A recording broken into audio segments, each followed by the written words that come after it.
If you're watching this because you've lost someone and now you're starting to clean out a house full of stuff, first, I'm truly sorry.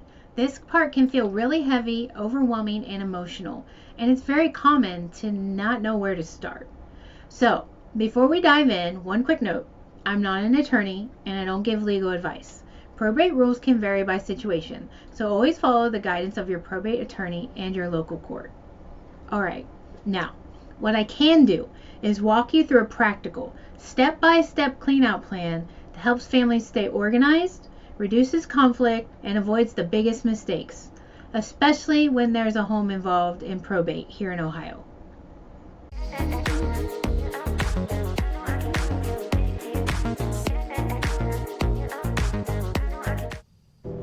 Because here's the truth, most clean-out stress isn't the physical work, it's the pressure to make emotional decisions fast.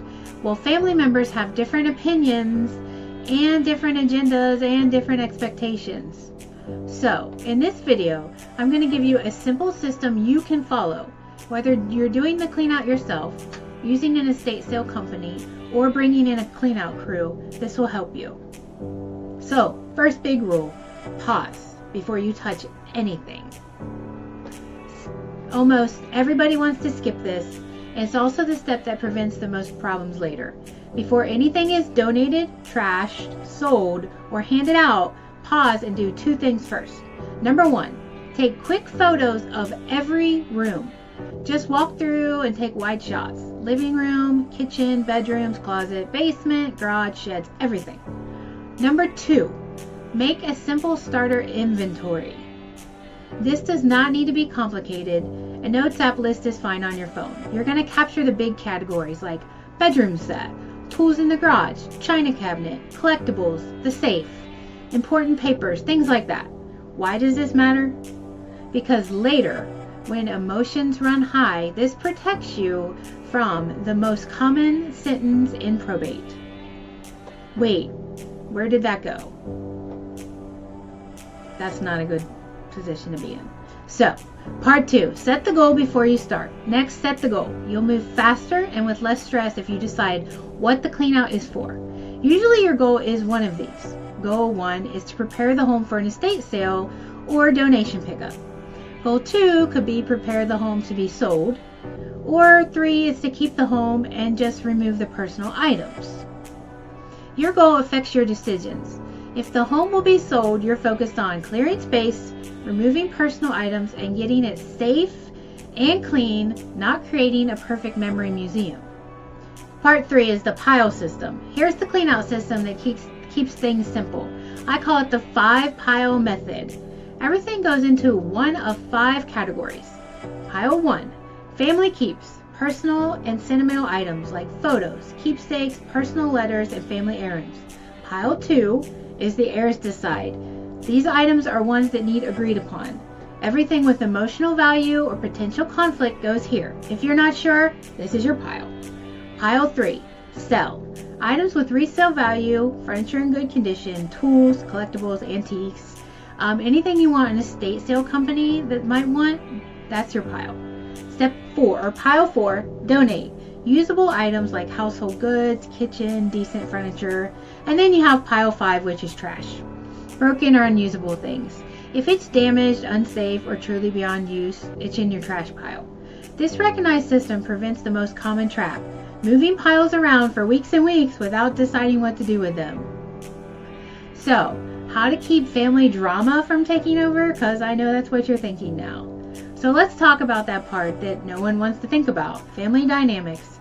Probate cleanouts can bring out tension, even in otherwise loving families, because grief shows up differently for everyone.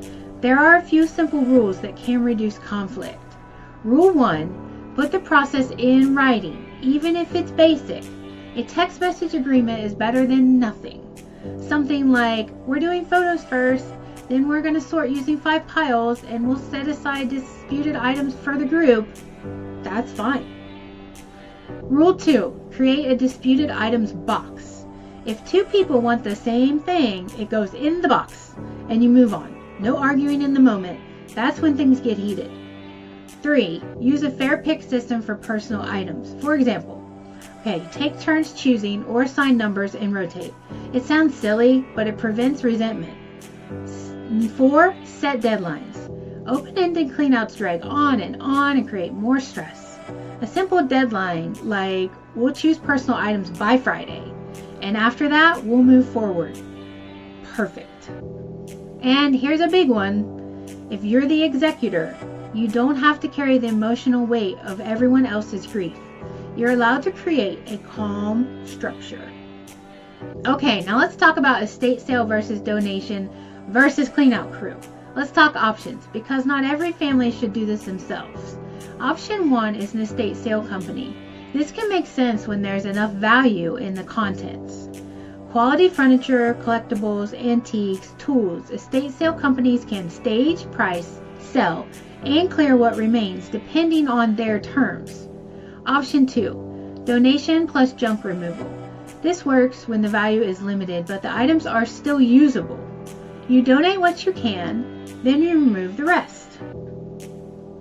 Option 3 is a full cleanout crew. This is often the best choice when time is of the essence, the home is packed, or emotions are high. A cleanout crew can do the heavy lifting quickly and respectfully, and it can reduce family stress. And if you don't know who to call, that's okay. I work with local companies that handle all of these things we talked about, and I'm happy to point you to reputable cleanout crews, estate sale resources, and donation options so you're not guessing or scrambling. Okay, so let's talk about the do not list. Before we wrap up, here are a few quick do nots that can save you headaches. Do not start giving things away immediately without documenting first. Do not lose paperwork, do not toss paperwork until you've checked for important documents. Do not assume everything is junk. Take one pass for valuable tools, coins, jewelry, and documents. Do not do this alone. If it's emotionally crushing, bring help or even hire help. And one more thing, don't rush decisions just to feel relief. Relief is important, but regret is heavier. Alright, so if you're in the middle of this right now, I hope this gave you a clearer path. The cleanout process can feel totally overwhelming. But with a simple system, you can move forward without chaos. If you want, I put together an executor packet that includes helpful checklists and tracking pages like an inventory sheet, a vendor work tracker, and a simple call log, so you can keep everything organized in one place. And if you need referrals for cleanout crews, estate sale help, donation pickup options, or just guidance on the house itself, you can reach out to me. I'm happy to help you find the next steps. So, until then, thanks for sticking around. I hope you got some value out of our chat, and I'll see you later.